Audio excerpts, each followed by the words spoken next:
프랑스 하면 파리, 파리 하면 에펠탑이 떠오릅니다.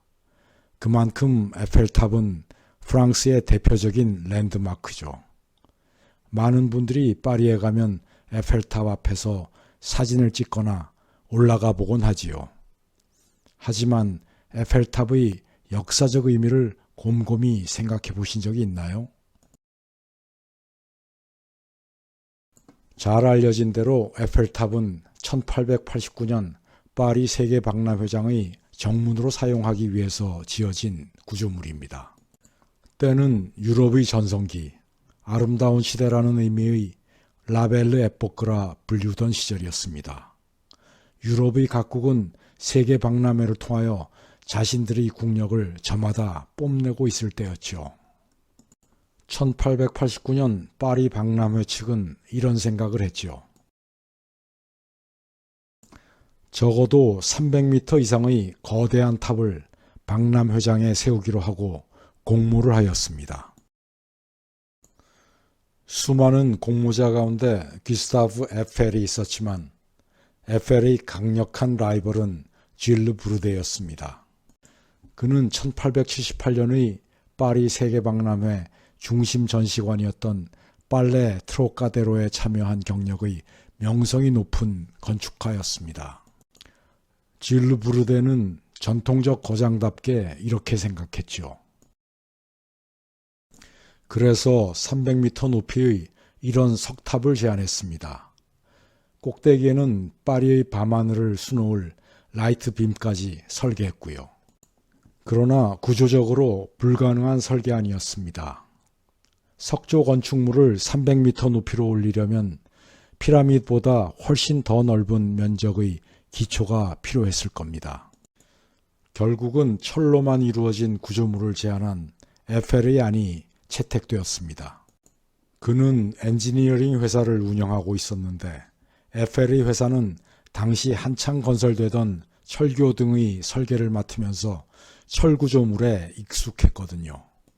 1877년 개장한 부다페스트의 뉴가티 기차역도 에펠의 회사가 지은 것인데 철구조물과 석조 건물을 혼합한 획기적인 디자인이었습니다. 하지만 에펠의 제안은 파리 문화계 인사들의 강력한 반발을 불러왔습니다. 건축가가 아닌 미적 감각이라고는 없는 공돌이 엔지니어의 제안이 파리의 경관을 망칠 거라고 생각했지요. 유명한 단편 소설가 모파상, 아베 마리아로 잘 알려진 구노, 타이스의 명상곡으로 유명한 마스네 등 300명의 문화계 인사들이 반대 서명에 동참했다죠. 모파상이 에펠탑이 안 보이는 곳에서 식사를 하기 위해 매일 에펠탑 내부의 식당에서 점심 식사를 했다는 이야기는 들어본 적이 있지요. 꾸며낸 이야기겠지만요. 어쨌거나 저쨌거나 에펠탑은 지어졌습니다. 파리의 하늘로 하루하루 그 모습을 드러내었습니다. 그리고 1889년 파리 세계박람회에서 상징물의 역할을 훌륭히 해냈지요. 박람회가 끝난 후에도 파리 시민들의 사랑을 한몸에 받았습니다.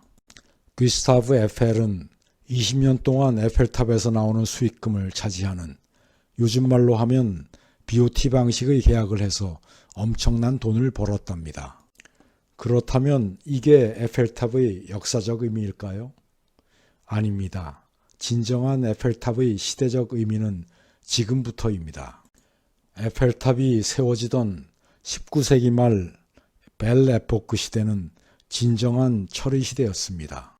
기원전 천년경부터 청동기 시대를 이어 철기 시대가 도래했다고 이야기들 하지만 사실 이때 철은 장식용이나 무기의 일부에 사용되었을 뿐 실생활의 주재료는 여전히 돌과 나무였습니다. 그러던 것이 19세기 후반에 이르러 베시머라는 사람이 철을 대량 생산할 수 있는 새로운 공법을 개발하면서 진정한 철의 시대가 열렸던 거죠. 철이 인류의 일상생활을 변화시키는 시대가 도래한 겁니다. 대량 생산이 가능해진 철이 인류 역사를 바꾼 혁명은 뭐니 뭐니 해도 철도와 기차를 통한 운송혁명이었습니다.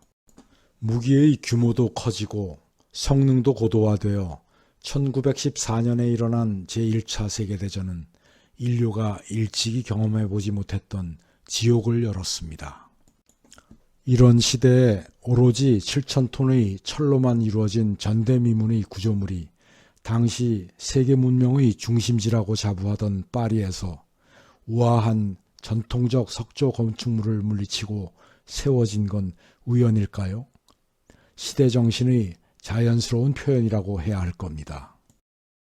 이 시기에 전통적인 아카데미 미술을 거부하는 새로운 미술이 파리에 등장했습니다. 그들은 발칙한 소재와 거친 붓터치로 고상한 아카데미 미술에 익숙했던 대중과 비평가들의 비난을 불러왔습니다. 빛에 의한 찰나적 미학을 추구한 인상주의 화가들이 그들입니다. 전통미술 기법의 반기를 들고 모더니즘의 시대를 연 인상주의 화가들이나 쇠로 만든 300m의 탑을 파리 가운데 세운 귀스타브 에펠이나 자신들이 혁명을 일으키고 있다고 생각했을까요? 그렇지 않습니다. 이들에게는 세상을 바꾼다는 생각이 없었던 듯합니다. 그저 자신이 잘할 수 있는 일을 해낸 것뿐이었죠. 이런 걸 보면 때로 혁명은 피 흘리지 않고 어떠한 깃발도 없이 찾아오기도 하는 모양입니다. 자신도 자각하지 못하는 사이에 에펠탑은 파리의 대표적 랜드마크가 되었을 뿐 아니라 19세기 말 모더니즘의 도래라는 시대적 의미를 온몸으로 웅변하며 오늘도 파리 한가운데 서 있습니다.